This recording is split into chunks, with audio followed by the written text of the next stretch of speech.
Good morning from Toronto-Pearson International Airport. My name is Alex, and welcome to another trip report. Today, I'm heading back home to Calgary with Air Canada, on board a pretty special widebody aircraft for me personally, their Boeing 787-8 Dreamliner. Now, Air Canada's been flying quite a few domestic widebody flights as travel ramps up again within the country, and these flights are relatively full. Relatively full, that is, in business class and economy. But Air Canada's widebodies all have a premium economy class that doesn't seem to get much love on domestic flights. I was actually booked in economy today, but after seeing the nearly full seat map in the back and this pretty compelling upgrade price with only a few other people in premium economy, well, in all seriousness, the economy fare for this flight was pretty cheap to begin with, and I've definitely paid more than double that upgrade price for just a normal economy seat between Toronto and Calgary before. It has been over 3 years since I last flew Air Canada's premium economy anyway, so I thought it was worth a shot to get an updated perspective. This was my ride home from Flair's inaugural 737 MAX flight back in June, and you can see it just across the apron at Terminal 3. Here in Terminal 1 though, it's looking refreshingly busy since I was last here about a year ago. This 8 AM flight to Calgary is the first one of Air Canada's many departures this morning, departing from gate D43. Our aircraft for today is, unfortunately, not this 787-8, but the one barely visible at the gate next to it. Charlie Golf Hotel Papa Quebec, the very first 787 to ever be delivered to Air Canada back in 2014. Not only is this plane Air Canada's first 787, but it is the very first Canadian registered 787 ever. The list of special things about this plane doesn't quite stop there though, as it's also the only one of Air Canada's 8 smaller 787-8 Dreamliners in their new livery. Needless to say, I was pretty glad to be flying on this plane specifically, and for a couple of other reasons, which I'll tell you about later. Let's go check out Air Canada's domestic premium economy.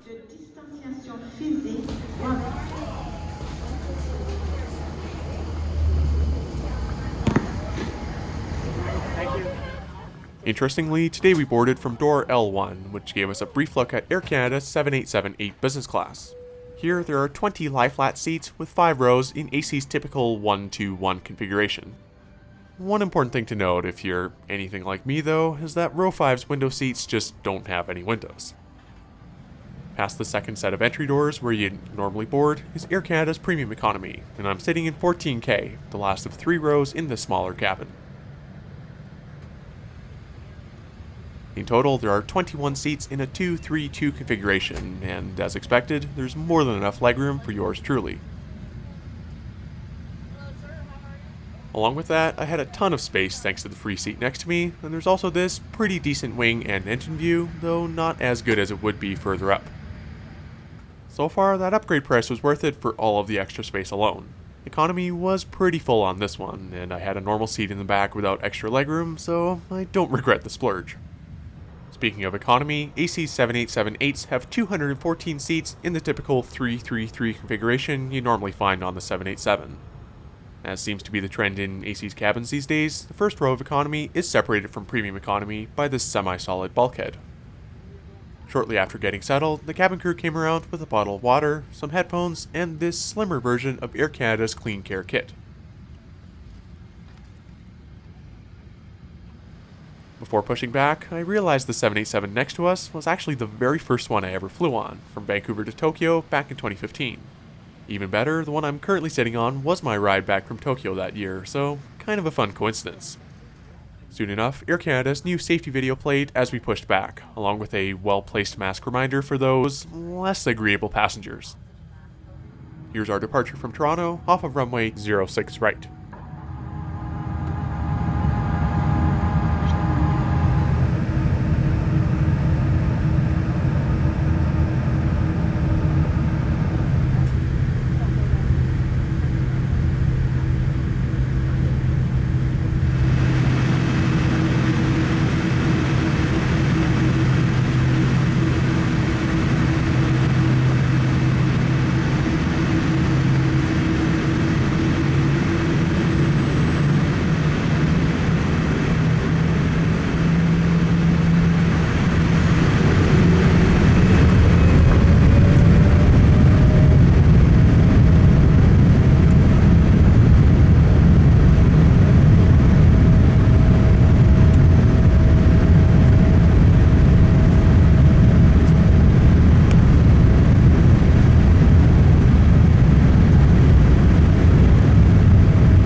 As usual, let's take a look at some of the details of this premium economy seat.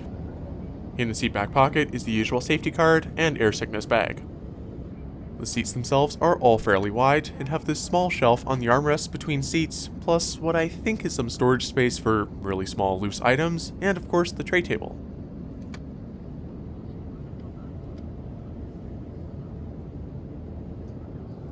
There's also this footrest that folds down from below the seat back pocket, which I actually found pretty useful later in the flight.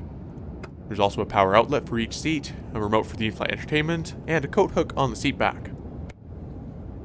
Back in 2013 to 2014, when this version of AC's in-flight entertainment was introduced, it was quite the upgrade from their older mid-2000s IFE, and it absolutely still holds up today. It may be just a touch slower than the newest one they have on their 737s and A220s, but it's still perfectly usable and has a good selection. In this slimmer version of the Clean Care kit, Air Canada has an extra mask, some wet wipes, and some packets of hand sanitizer. It is much more space efficient than the other ones they've been using, but it was also nice having the pretzels right there as a snack. Shortly into cruise, the cabin crew came around with the in-flight service for premium economy, and I had my first cup of coffee on a plane in over a year, and this packaged breakfast box. In the box itself was a cold cheese and fruit plate, a granola bar, this chocolate snack mix, another wet wipe, and some plastic utensils. Overall, this was actually pretty good. The apples were crisp and tasted pretty fresh, and the cheese was surprisingly good too. But as you all know, I am very easily impressed, and was mostly just really happy to have a plate of food on a plane again. The lavatories just in front of premium economy are also pretty impressive. Not only are they a rare example of one with a view, but there is a lot of space, plus this very Canadian looking wall.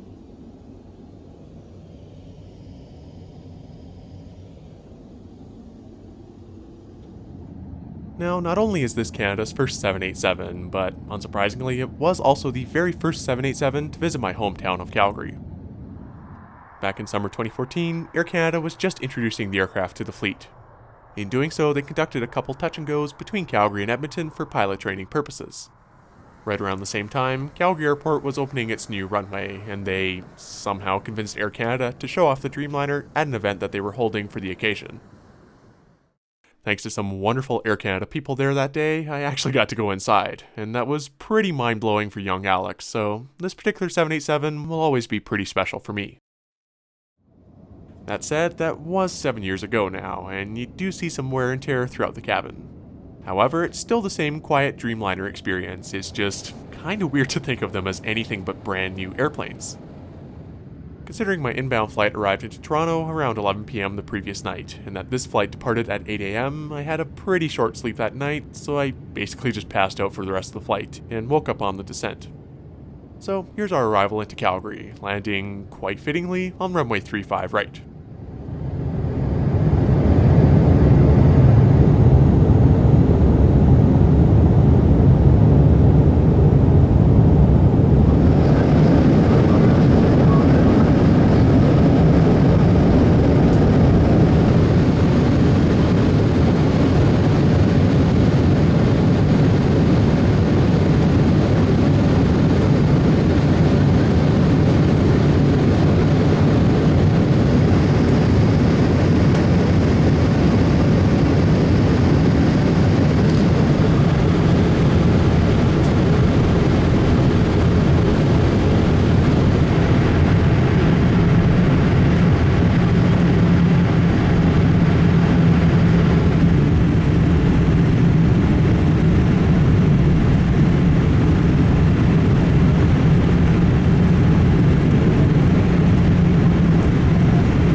So that was Air Canada's premium economy on the 7878.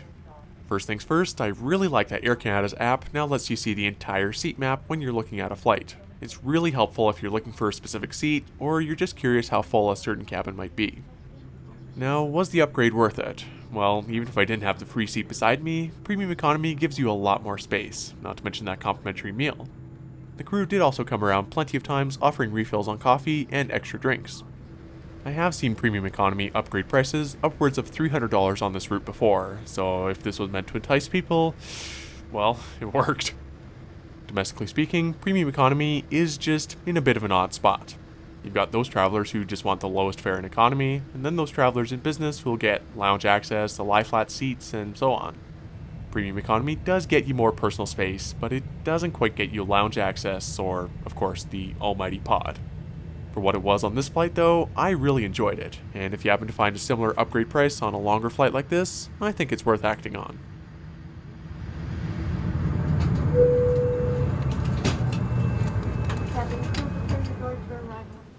Thank you very much for watching this trip report in Air Canada's Premium Economy.